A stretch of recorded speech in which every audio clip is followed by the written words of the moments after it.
gente! Bom dia, boa tarde, boa noite. Bem-vindos ao Quinta de Luz Digital mais uma vez. Eu sou Júlia, mais uma dos tantos e tantas trabalhadoras dessa casa. E estou aqui para conversar mais uma vez com vocês. Hoje, para a gente falar sobre alegria. Mas para a gente falar sobre alegria, a gente precisa fazer um percurso que não começa nela. E talvez que também não se encerre nela. Porque a alegria é um processo de construir-se, de inventar-se, para experimentar essa sensação, essa emoção. Então, para a gente começar a nossa conversa, eu vou ler um trecho do Evangelho segundo o Espiritismo, no capítulo 5, Bem-aventurados os aflitos. E o texto chama A Melancolia. Ele foi escrito por François de Geneve, em Bordeaux. Aqui não diz a data. Eu vou ler só o primeiro parágrafo. Diz o seguinte: algumas vezes, uma certa tristeza se apodera dos corações humanos, fazendo com que eles sintam a vida tão amarga. Isso ocorre porque o espírito, desejando a felicidade e a liberdade, esgota-se em esforços inúteis para sair do corpo que lhe serve de prisão. E, ao ver que não consegue, cai em desânimo. O corpo sofre a influência desse abatimento e sente uma espécie de apatia, fazendo com que vocês julguem-se infelizes. Bom, quem nunca, né? Quem nunca se sentiu triste? Quem nunca experimentou um estado de apatia, de melancolia, de frustração muito grande com algo que estivesse acontecendo na vida? E isso é natural. É natural. Aí a gente está vendo uma proposta, né, contando a respeito do espírito tentando libertar-se do corpo, que faz com que a gente experimente essa sensação de tristeza e de apatia, mas isso pode se manifestar de diversas outras formas. Em 1930, Freud já estava lá no texto, né, um dos textos famosos dele, dos grandes textos dele, chama O Mal-Estar na Civilização. Ele já estava lá falando sobre os desvios que às vezes a gente comete quando a gente começa a hipervalorizar o poder, a riqueza, e a gente aí vai buscando isso de uma forma massificada, e muitas vezes, acreditando que isso pode nos trazer a felicidade, a gente entra num estado de não conseguir enxergar a diferença na condição humana de cada sujeito, a diferença na expressão de humanidade, de ser no mundo de cada um, e o quanto isso é perigoso, né? Freud discute isso o texto todo, trazendo uma ideia da gente precisar cuidar dessa coisa da massificação, para a gente não acometer, né? Para a gente não correr o risco de generalizar tudo, de colocar todo mundo no mesmo balaio, vamos dizer assim. E aí, pensando sobre isso, quando eu fui falar sobre alegria, né, quando me foi proposta a ideia de falar sobre alegria, eu fiquei pensando, poxa vida, como é que eu posso relacionar, como é que eu posso trazer para o pessoal uma proposta que não seja simplesmente falar, alegre-se. Não partir aqui para uma coisa de dizer como cada um deve ser, ou dizer como cada um deve se comportar, porque eu não acho que isso faz sentido. Primeiro, porque eu não conheço todo mundo que está assistindo. Segundo, e principalmente, porque eu não tenho verdades absolutas sobre nada, nenhum de nós tem. E refletir sobre a condição de alegrarmos-nos, eu acho que é uma possibilidade de sair dessa massificação que a gente vive, que Freud já discutia lá, e que hoje a gente tem tantas discussões pautadas nessa ideia, por exemplo, da rede social. Tantas vezes a gente fica preso a essa ideia de que para ser feliz, para conquistar algo, para conseguir alguma coisa, a gente precisa fazer isso a partir dos moldes, modelos e padrões que a gente vê estabelecidos e tomados aí nessas redes virtuais. Mesmo sabendo que quando a gente faz uso delas com sabedoria, assim como todas as tecnologias, elas podem nos servir muito bem. Aqui a gente está, através das mídias digitais, mantendo o nosso contato no Quinta de Luz, e isso nos alegra. Isso faz com que nós, trabalhadores e construtores da casa, possamos nos conectar com vocês, pacientes, ouvintes e também construtores da casa. E aí, nessa história, a gente vê o quanto é legal, o quanto a gente está todo mundo junto, o quanto o esforço de um e o esforço do outro é importante.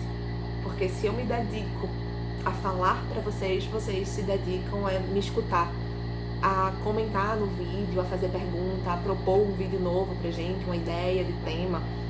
E é isso que vai fazendo com que a gente encontre no nosso coração a possibilidade de alegrarmos. Quando a gente vai refletindo sobre o que é que pode nos entristecer, pegando essa ideia, né, do Evangelho, a gente pode pensar que, fundamentalmente, a gente teria duas propostas envolvendo questões espirituais, envolvendo questões relacionadas ao tema do espiritismo que podem levar à falta de alegria. E pensar sobre isso é difícil porque seria, talvez, se a gente pensa num processo de apego a uma encarnação passada, a gente pode estar preocupado com algo que aconteceu, que ainda permanece em algum ponto, né, do nosso corpo mental, que ainda permanece nos atormentando, e a gente precisa de uma terapêutica com relação a isso. Ou a gente pode pensar, de repente, numa desorganização, numa desarmonização nessa encarnação que faz com que a gente vibre em uma frequência não tão legal e que faz com que a gente tenha consequências de obsediamentos, né? E aí influências espirituais que vão potencializando aquela nossa falta de alegria. Então a gente vai entrando naquele círculo vicioso e para encontrar algo de virtuoso nisso dá trabalho. Dá trabalho, mas é possível. Dá trabalho porque requer uma mudança na sua proposta, requer um investimento a partir de outra ordem, para a gente sair dessa ideia de que estamos nessa vida só para pagar coisas. A gente não está aqui simplesmente para pagar dívidas de outras vidas, a gente não está aqui simplesmente para assumir as consequências do que a gente fez. A gente está aqui vivendo para criar, a gente está aqui vivendo para usufruir, para gozar do prazer que a gente tem de experimentar esse mundo que nos é oferecido em toda a sua magnitude, tanto para o bem, quanto para o que for difícil, que seja difícil. Eu não quero falar mal, mas assim, os desafios, as coisas que às vezes nos atormentam, as coisas que nos agoniam, que nos angustiam. Encontrar alegria nisso nem sempre é fácil. Joana de Ângeles, ela sempre está propondo isso nos livros dela, e ela traz de formas bem interessantes, assim. Isso que eu acabei de falar, ela traz no livro Jesus e a Atualidade, no capítulo Jesus e a Alegria, vê só que massa. Ela fala basicamente isso, né? Que nós estamos aqui para ressarcir com amor, nos libertando dos compromissos negativos mediante as revelações que são as ações relevantes.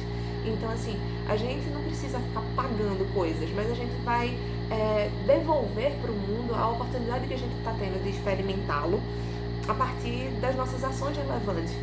O movimento de ação, ele é um movimento necessariamente crítico.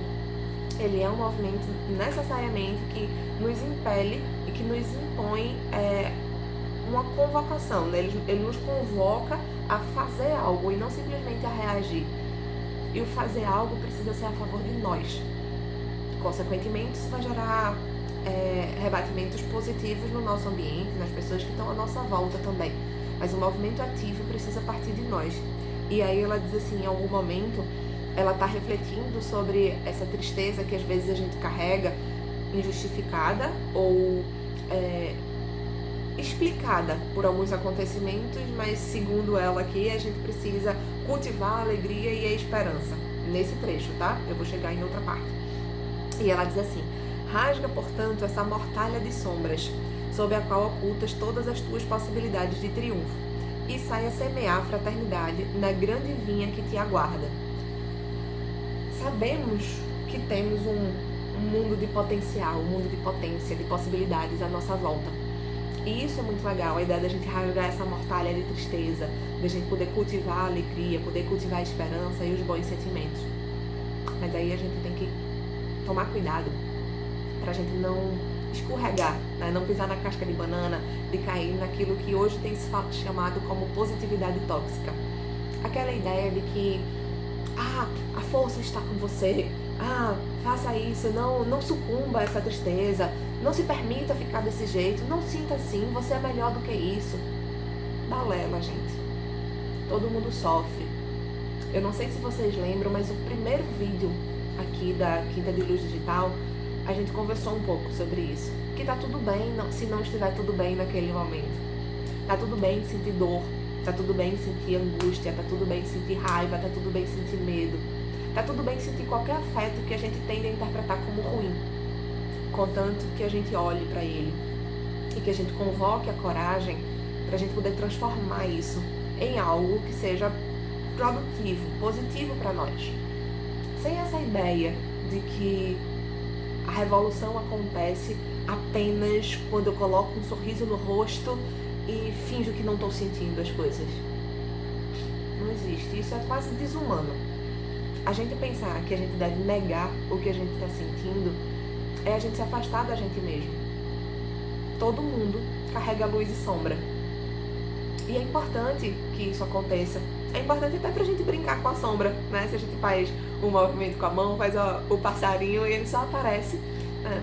E a gente só pode brincar porque ele vira sombra. A sombra não precisa ser assustadora. Às vezes ela é, muitas vezes ela é. Mas a gente não precisa ter medo de entrar em contato. É a partir desse contato que a gente pode descobrir outras camadas da gente mesmo. É a partir desse contato que a gente pode acessar esferas de nós mesmos que muitas vezes a gente nega, inclusive por medo do potencial de realização que aquilo ali tem.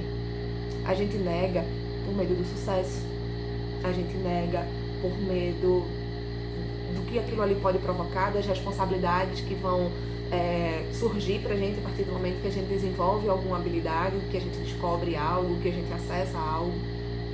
A nossa fragilidade não está só no que a gente interpreta como sendo o nosso medo ou a nossa dor. A nossa fragilidade e a nossa vulnerabilidade muitas vezes está na nossa potência. E é legal que a gente olhe para isso como um espaço de crescimento. Só que para crescer, a gente precisa ter respeito ao processo. Não dá para fazer, estalar os dedos e querer que fique tudo bem. Não dá para aceitar que outra pessoa venha dizer pra gente o que é que a gente deve fazer com a nossa vida acriticamente. A nossa condição de refletir é que pode construir a nossa condição de alegria, de alegrarmos-nos com os acontecimentos da nossa vida e principalmente de alegrarmos-nos com o que acontece ao nosso entorno também. É natural que a gente se compadeça quando a gente vê alguém sofrendo. Todas as vezes que a gente vê, sei lá, até um bichinho, né? Ou até um objeto que quebra, sei lá, qualquer coisa, se a gente tá falando da materialidade, mas a gente se compadece com uma pessoa que tá passando uma situação de dificuldade. Não quero nem falar de coisas muito graves, mas sei lá, alguém que produziu alguma coisa, né, enfim, uma criança construiu um castelo de Lego todo lindo, maravilhoso, e quando foi carregar, o castelo caiu e quebrou. Putz, dá uma tristeza, né? A gente fica, ai caramba, que meleca, o bichinho se frustrou, a bichinha se frustrou. E a gente esquece o quanto de aprendizado a gente pode ter com isso. Porque aquelas peças que caíram, desmontaram, ele vai poder recriar, vai poder fazer uma coisa nova. Então a gente precisa ter consciência de que a noção crítica a respeito da dor, do sofrimento, é que vai gerar na gente o potencial para transformação. E não a gente ficar acriticamente negando esse espaço de sombra, de dor, de sofrimento ou de qualquer coisa que aconteça conosco. Aproximarmos-nos de nós mesmos significa reconhecer o nosso potencial para alegria, para tristeza, mas principalmente para o equilíbrio, que é sempre fluido, né? Para a flutuação entre momentos de alegria e momentos de tristeza. É óbvio que ninguém quer viver triste. Já viu? Alguém, eita, hoje eu vou ficar aqui nesse marasmo, vou me acordar e não vou fazer nada que seja de bom pra mim. Vou só fazer o mal pra mim. A não ser que a gente esteja num estado de adoecimento extremo e que ainda assim, não autoprovocado desse jeito, não tá no existir humano a gente ser tão autopunitivo. A gente ter tanta falta de ímpeto para a realização. O instinto de sobrevivência existe em nós. A gente tem... O nosso corpo se manifesta para a ação, para o movimento. A nossa psique se manifesta para a ação, para o movimento, para a criatividade. Quando a gente está adoecido, isso fica num outro manejo, né? Isso está num outro funcionamento. E a gente precisa buscar cuidado, pedir ajuda profissional. Quando a gente não consegue acessar uma ajuda profissional, pedir que alguém que a gente conhece nos encaminhe para uma ajuda profissional. Não dá para fingir que as coisas não estão acontecendo. A gente precisa aprender que a gente não é uma manada. A gente não tá aqui para seguir num comportamento de manada, achando bom o que todo mundo acha bom. Cada um de nós, cada uma de nós, somos únicos e únicas. E a nossa experiência de viver é particular. É coletiva porque é compartilhada. Mas é individual, porque ela se revela em cada um de uma forma diferente. Assim como as maneiras de alegrarmos. A gente assiste às vezes aqueles programas de televisão que tem aquelas risadinhas ao fundo e a gente acha que tem que achar engraçado porque a risadinha tá rindo. Esquecemos que, enfim, alguém levantou uma placa para o pessoal sorrir. A gente muitas vezes tem visto hoje em dia um humor massificado que às vezes, muitas vezes é ofensivo e não constrói nada de bom. O humor, a comédia, para nos fazer rir, deveria ser crítico. Joana de Ângeles também, no livro Amor Imbatível, Amor, ela conta a história de Dionísio, né? Dionísio de Siracusa, né? Da Sicília, como ele sendo um rei que gostava muito de escrever poemas, e todo mundo, por ele ser rei, ele lia os poemas, todo mundo achava muito engraçado e tudo mais. Até que ele chama Filoxeno, que seria um estudioso, né? Uma pessoa e um poeta também, de um caráter muito reto, uma pessoa muito correta, muito coerente. E aí esse rapaz diz pra ele, ó, esses teus poemas não estão com um conteúdo legal, não tem nada. E aí Dionísio manda prender Filoxeno. Depois de muito tempo ele continua escrevendo e todo mundo dizendo que tá maravilhoso e tudo mais. E aí ele chama Filoxeno de novo, pede que soltem ele e lê, porque ele agora acha que melhorou muito. E aí Filoxeno diz, podem me prender de novo porque seu poema continua muito ruim. Mas aí nessa hora, Dionísio olha pra ele e diz, não, vá-se embora, siga livre, porque você manteve o seu compromisso com a verdade, com a sua opinião. Não é que a gente vá ser radical, intransigente, intolerante e que a gente acredite que a nossa opinião é única e mais importante do que tudo. Mas o que a gente considera positivo, bom, aprazível para nós, a gente não precisa mudar porque a opinião da massa, né, tá indicando que aquilo ali seria legal. Poxa vida, uma roupa da moda. Todo mundo tá usando aquela roupa, a maioria das pessoas, mas eu acho horrorosa. E eu vou usar só porque todo mundo tá usando? Uma comida que eu detesto, mas todo mundo diz, essa comida é maravilhosa. Eu detesto. E eu vou comer só porque todo mundo tá dizendo que é maravilhoso? Um programa de televisão, enfim, qualquer coisa que seja. Isso aqui eu tô falando de luxo já, né? Mas isso pode se revelar em qualquer estado. Então, a gente precisa ter cuidado para que nessa massificação a gente não fique tão assoberbado de informação, achando que a gente sabe de tudo, quando a gente só sabe superficialmente sobre cada coisa, pra gente não se perder achando que nesse saber de tudo, e que na verdade quase nunca é saber de quase nada, a gente vai encontrar alegria. Porque a alegria se manifesta no autoconhecimento. A alegria se manifesta no momento em que a gente consegue encontrar o nosso si mesmo e se relacionar com ele de maneira respeitosa, de maneira criativa, se esforçando para a gente preservar o bom humor, sim, mas se esforçando para a gente manter esse bom humor a partir da nossa capacidade crítica. Assim como a gente fala sempre que aqui no Espiritismo a gente tenta construir uma ideia de fé raciocinada. Não é para aguentar que enfiem goela abaixo qualquer informação pra gente, né? Então, a oportunidade que a gente tem de rir, de fazer fluir o prazer, a alegria, é isso que dá condições da gente prosseguir na nossa existência. E se a gente for ver, até nas experiências que a gente tem, né, com os amigos espirituais que trabalham com a gente lá na Quinta de Luz, enfim, quem tem a oportunidade de frequentar outros centros, eles sempre têm muito bom humor, né? Vocês já repararam? Agora, é um humor suave, sutil, não ofensivo. Um humor que faz com que a gente ria com e não ria de. Chegado o momento da gente ter uma posição humana, honesta e digna na hora de praticar o humor para construir alegria. Da gente se alegrar com a conquista do outro. Verdadeiramente encontrar no nosso coração paz, felicidade. porque a outra pessoa também está realizando algo que é positivo para ela, porque a gente cresce junto, de mão dada. A gente caminha enquanto grupo, todo mundo junto. Então, me veio aqui na cabeça, eu não tinha nem pensado nisso, mas aquela música, eu acho que é de Daniela Mercury, não sei. Alegria agora, agora amanhã, alegria agora e depois, e depois, e depois de amanhã. Bom, que bom será o tempo que a gente poderá construir isso. A gente tem a condição de se alegrar todos os dias com uma pequena coisinha.